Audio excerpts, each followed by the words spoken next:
नमस्कार दोस्तों, आप हमारे चैनल पे पहली बार आए हैं तो चैनल को सब्सक्राइब करके ऑल बटन ज़रूर प्रेस कर लीजिएगा दोस्तों। तो चलिए आज की कहानी शुरू करते हैं। औलाद पालो मगर उम्मीद नहीं। अरे राजू बेटा, जरा इधर तो आना। पीने के लिए एक गिलास पानी तो ला देना। राजू और राजू के देवकी जी अपने पोते राजू को आवाज़ लगाती रह गई, लेकिन राजू अपनी दादी माँ की बात को अनसुना करते हुए बाहर खेलने दौड़ गया। फिर अपनी बहू को आवाज लगाई, लेकिन दोनों बहुओं में से किसी ने एक न सुनी। आना जरूरी ही नहीं समझा।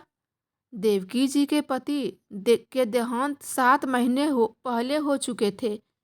पति की मृत्यु के बाद अब भी बिल्कुल अकेली पड़ गई थी। देवकी जी के 2 बेटे और एक बेटी है। बेटी की शादी अच्छे खानदान में करके उसकी जिम्मेदारी से मुक्त हो चुकी है। दोनों बेटे की शादीशुदा है। अपने बड़े बेटे राजेश की पत्नी रजनी और छोटे बेटे अमन की पत्नी अमृता है।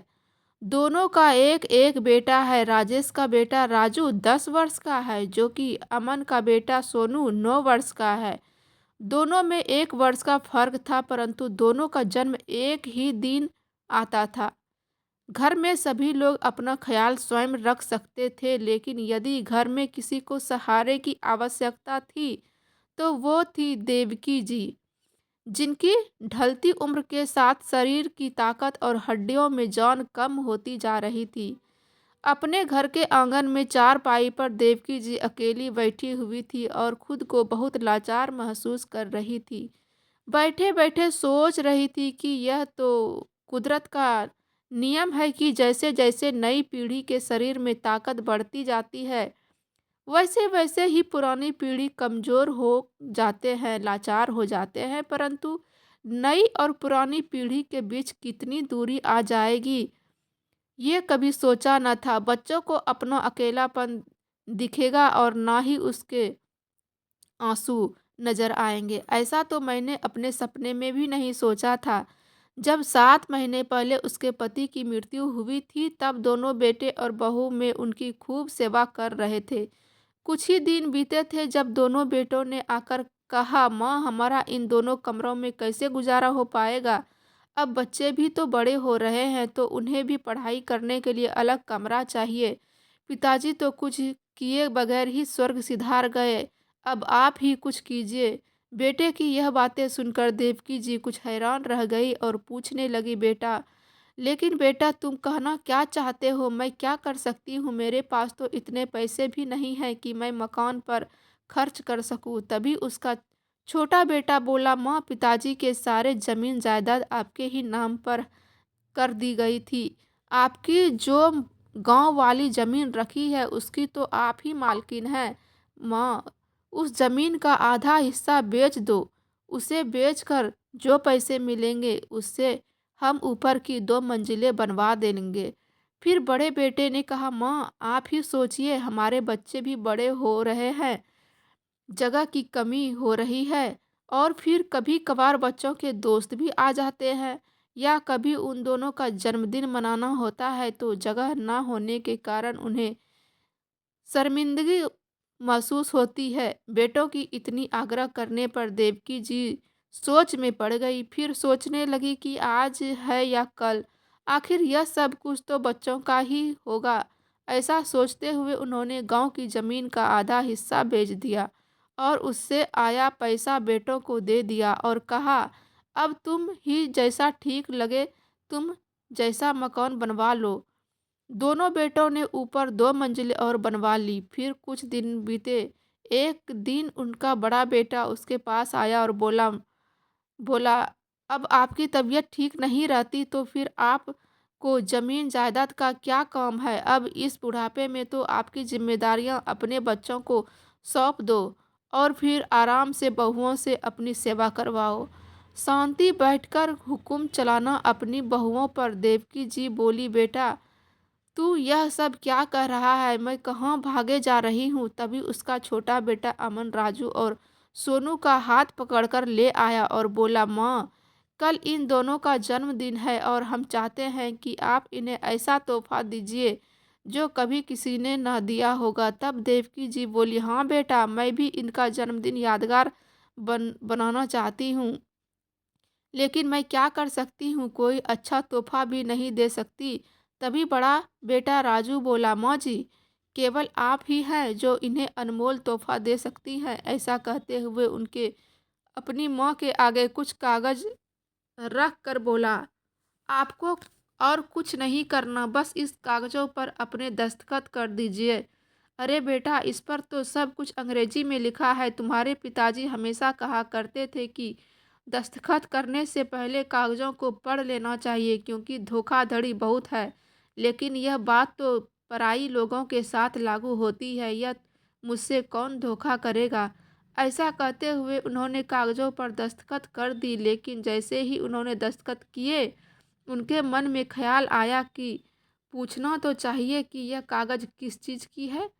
और जब उन्होंने पूछा तो उनका बड़ा बेटा मुस्कुराते हुए बोला, माँ, इस पर यह लिखा है कि आप अपने गांव वाली सारी जमीन हमारे नाम कर रही हैं। यह सुनकर देवकी जी को एक धक्का सा लगा कि कितनी चालाकी से दोनों बेटों ने उससे कागजों पर दस्तखत करवा ली है। पर फिर सोचने लगी कि बेटा सही तो कर रहा था कि मैं इस उम्र में ज़मीन जायदाद क्या करूँगी, अगर यह मैंने उन्हें दे दी थी तो क्या हो जाएगा। अब आराम से रहूँगी, दोनों बहुओं और बेटों से खूब सेवा करवाऊँगी। उसी दिन सुबह सुबह देवकी जी पार्क में टहलने के लिए चली गई। थोड़ी देर से सैर करने के बाद अपनी सहेली रंजना जी के साथ गपशप करती रही, और जब घर वापस लौटी तो देखा घर में कोई नहीं था।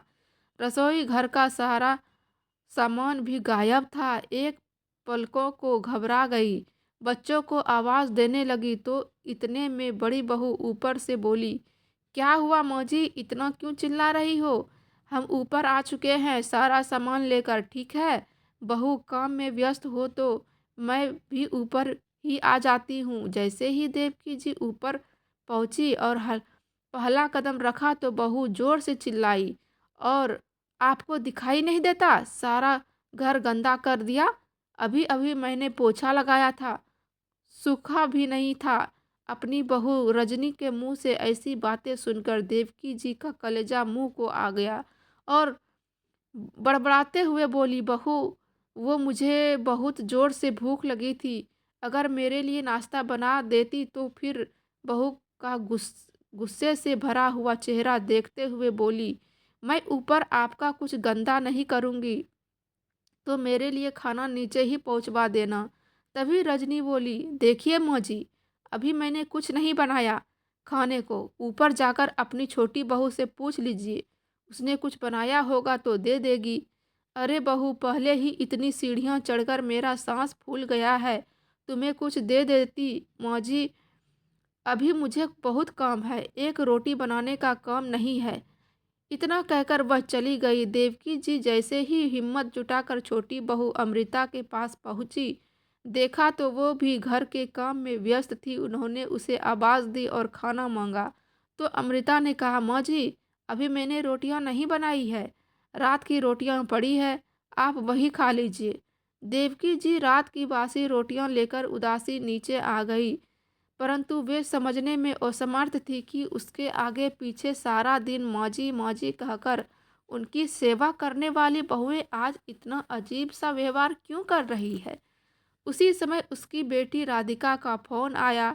माँ कैसी है, आप खाना तो समय पर खाती हैं ना?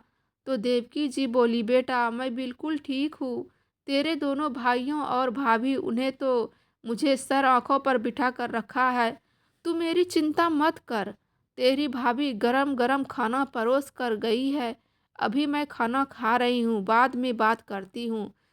ऐसा कहते हुए देवकी जी की आंखें भर आई और गला रूंध गया। वह अपनी बेटी का दिल दुखाना नहीं चाहती थी, इसलिए तुरंत फोन काट दिया। बेमन से बासी रोटी खाते हुए उन्हें मन ही मन सोचा कि आज वह अपनी दोनों बेटे राजेश और अमन से इस विषय में बात करेंगे। दोपहर बीतने को हो गए और देवकी जी अभी तक दोपहर के खाने का इंतजार कर रही थी। जब कोई नहीं आया तो थक कर उन्होंने आवाज़ लगाई, बहू मुझे भूख लगी है, खाना तो दे दो। परंतु किसी का कोई जवाब नहीं था। थोड़ी देर बाद उन्होंने फिर से आवाज़ लगाई। 4-5 बार आवाज़ लगाने पर भी जब कोई नहीं आया तो थक हार कर वह फिर से ऊपर गई तो बड़ी बहू रजनी ने नाक भौं सिकोड़ते हुए 2 रोटी और सब्जी एक डिस्पोजल प्लेट में डालकर ऐसे रख दी जैसे किसी भिखारी को खाना दिया हो। बहू का ऐसा अजीब व्यवहार देखकर देवकी जी के हैरानी का ठिकाना न रहा। सोचने लगी कि आखिर आज दोनों बहुओं को मेरी 2 रोटियां भी भारी क्यों लग रही है। आखिर एक दिन में ऐसा क्या हो गया। अभी इन्हीं विचारों में डूबी हुई थी कि उनकी नज़र बाहर से आते हुए अपने छोटे बेटे पर पड़ी। पीछे पीछे ही गई। बेटा आ गया तू। जैसे ही वे दोनों अंदर आए देवकी जी ने कहा, बेटा सुनो, मुझे तुम दोनों से कुछ ज़रूरी बातें करनी है। तो अभी छोटा बेटा बोला, माँ जी जो भी बात करनी है बाद में कीजिएगा, मैं अभी बहुत थका हुआ हूँ। बड़ा बेटा ने कहा, माँ आपको तो कोई काम है नहीं, हम थके हुए आते हैं तो आप आते ही। इतना कहते कहते वह दोनों चले गए। देवकी जी अपना सा मुंह लेकर वहीं बैठी रह गई। उन्हें रात भर नींद नहीं आई।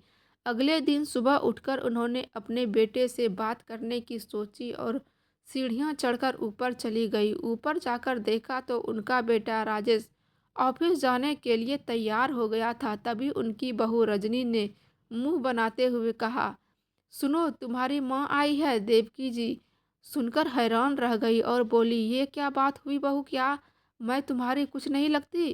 तभी राजेश बोला, क्या माँ, इसमें इतना नाराज होने वाली क्या बात है। फिर देख बेटा बात क्या है, कल से बहू का व्यवहार भी बदला हुआ है और तू भी इतना अजीब व्यवहार कर रहा है।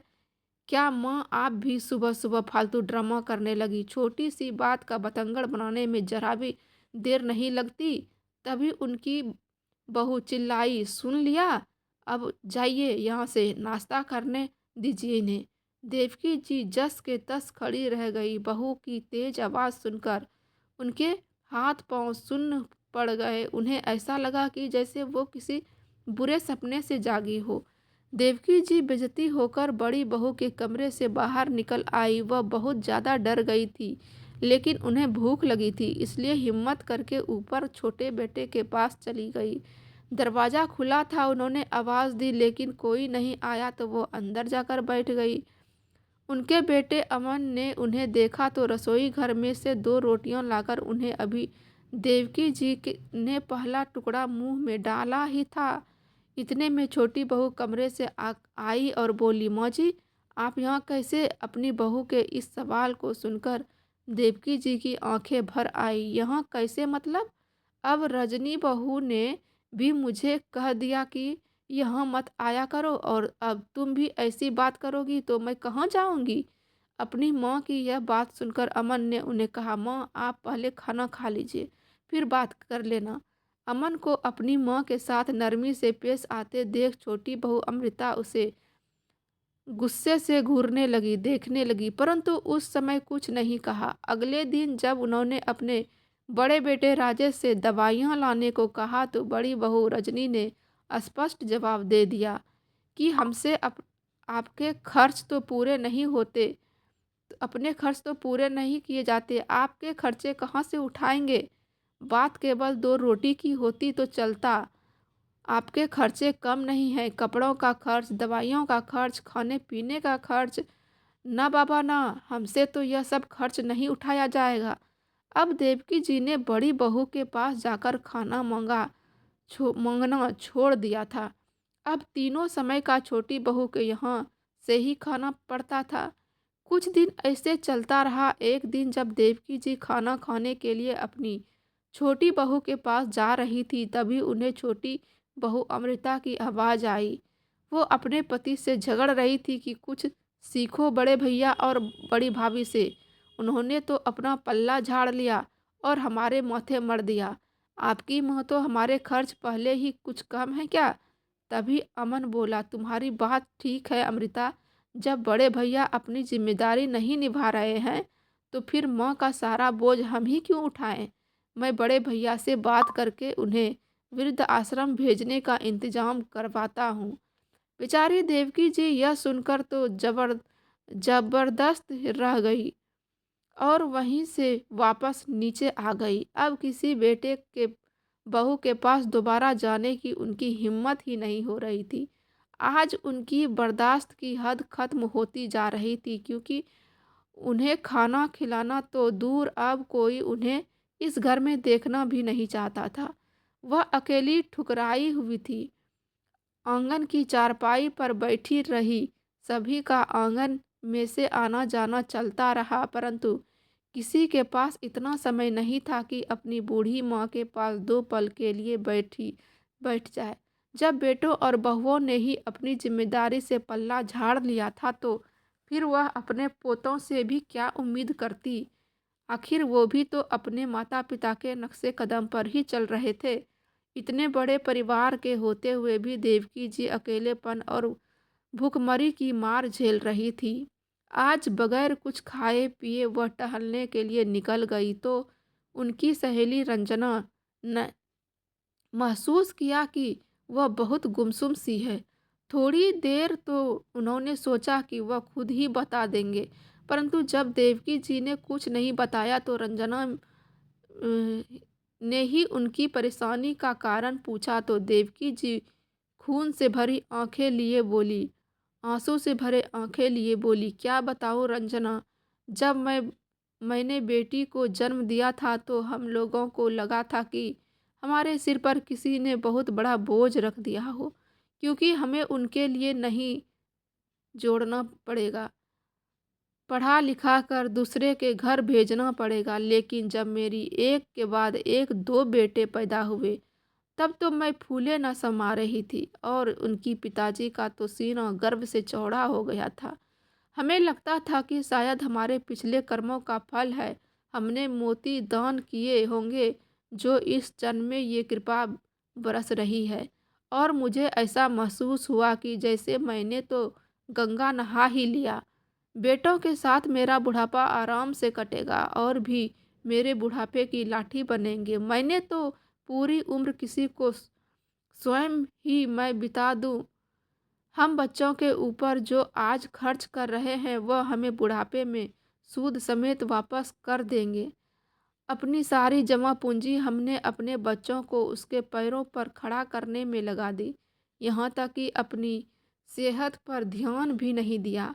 अब पति का साथ भी छूट गया और सेहत भी साथ नहीं देता, और 2 बेटे हैं कि मेरी दवाइयों का खर्च उठाना तो दूर, अब तो उसने दोनों वक्त की रोटी तक नहीं खिलाई जाती।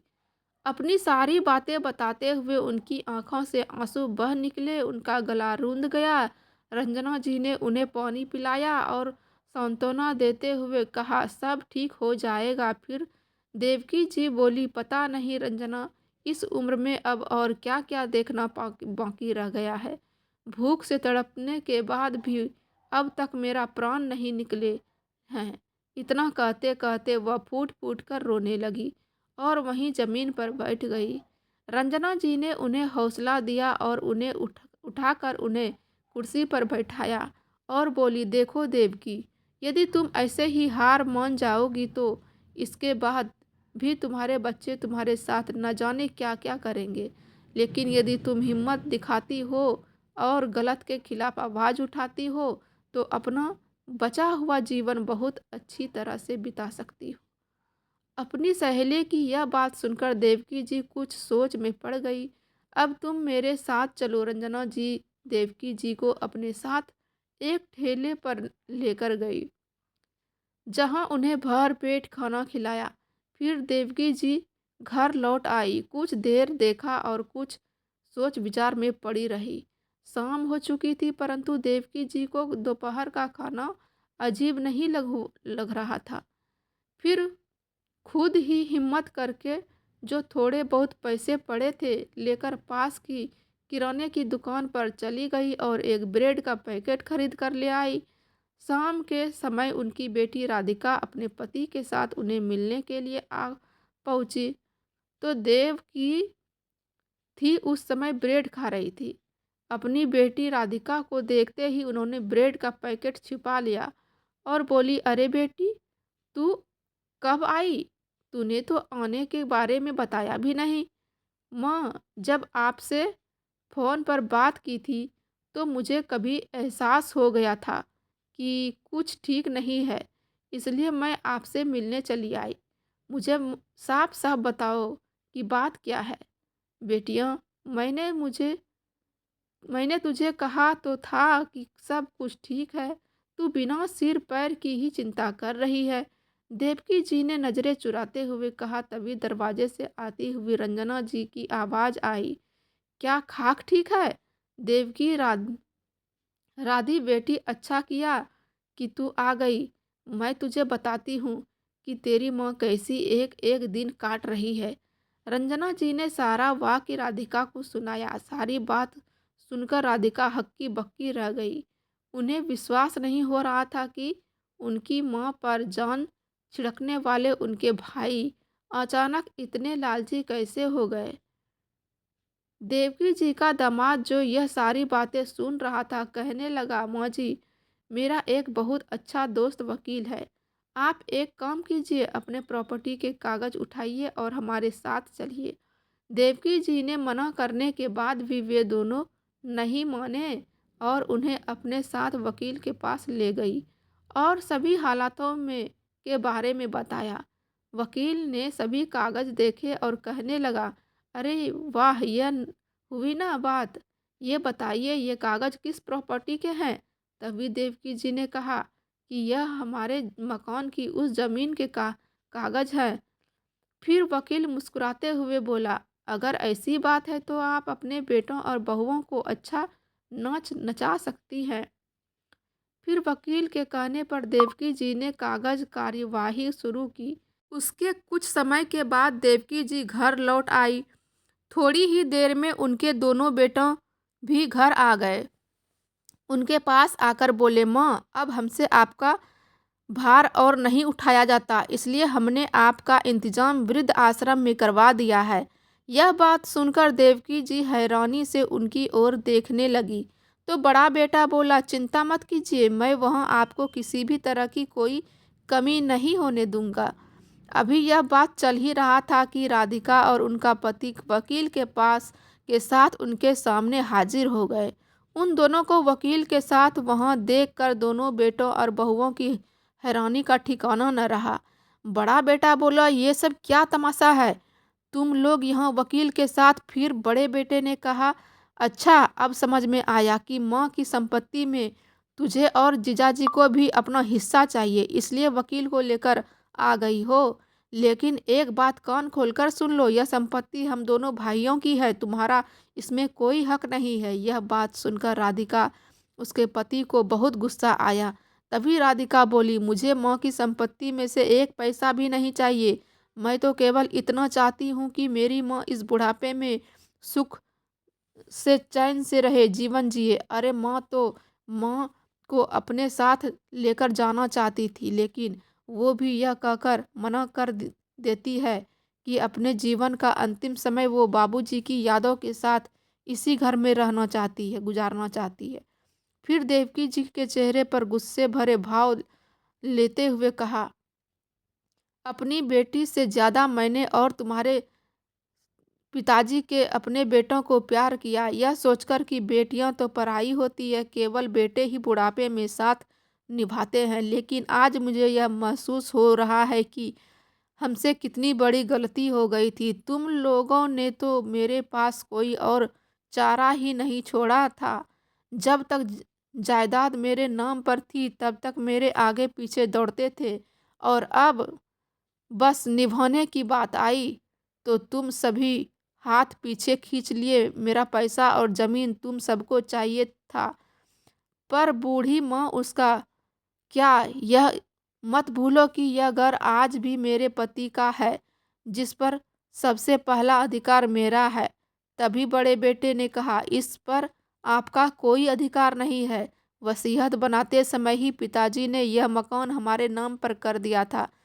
तभी वकील साहब बोले, आपकी बात सही है, लेकिन आपके पिताजी ने मरने से पहले यह घर और जमीन अपनी पत्नी देवकी जी के नाम पर कर दिया था और साथ में यह भी लिखा था कि उनकी पत्नी के जीते जी सारी प्रॉपर्टी की मालकिन वही रहेगी। शायद आप लोगों के पिताजी को यह बात का एहसास पहले ही हो चुका था कि आप अपनी माँ के साथ कितनी घटिया हरकतें कर सकते हैं। इसलिए उन्होंने अपनी पत्नी की सुरक्षा के लिए अपनी मृत्यु से पहले ही अपनी वसीयत में बदलाव करवा दिया था।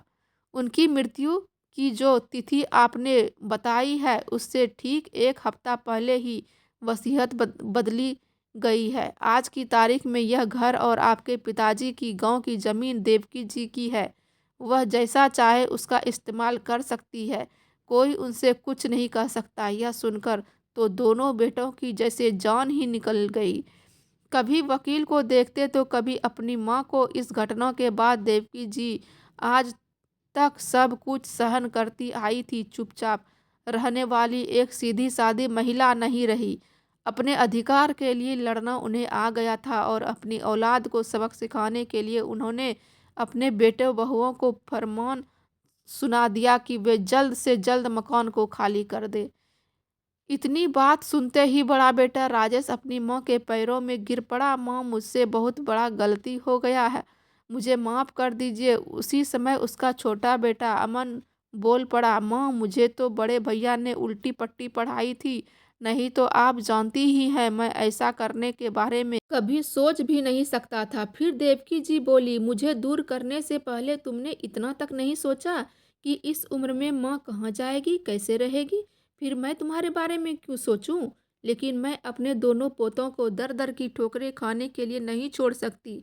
इसलिए तुम लोग इस घर में रहना चाहते हो तो तुम्हें सबसे ऊपर वाली मंजिल पर रहना होगा। अब देवकी जी ने अपनी गलती सुधारते हुए एक और कदम उठाया। उन्होंने वसीयत में बदलाव करवाया कि उनकी मृत्यु के बाद उसकी गांव की ज़मीन पर सिर्फ उनकी बेटी का हक होगा। अपनी सहेली की मदद से उन्होंने अपने मकान की बीच वाली मंजिल किराए पर चढ़ा दी और सबसे नीचे वह खुद रहने लगी। राधिका ने उनके खाना बनाने, साफ सफाई करने और कपड़े धोने के लिए एक मेड भी लगवा दी। अब देवकी जी को अच्छा खाना नसीब होने लगा था। अपनी सासू माँ का यह बदला हुआ रूप देखकर दोनों बहुएं दंग रह गई थी। हैरान तो दोनों बेटे भी थे और दिल के किसी कोने में उन्हें एहसास हो चुका था कि उससे बहुत बड़ी गलती हुई है, जिसका खामियाजा तो उन्हें भुगतना ही पड़ेगा। तो दोस्तों, आज की यह कहानी कैसी लगी कमेंट बॉक्स में ज़रूर बताइएगा। हर हर महादेव।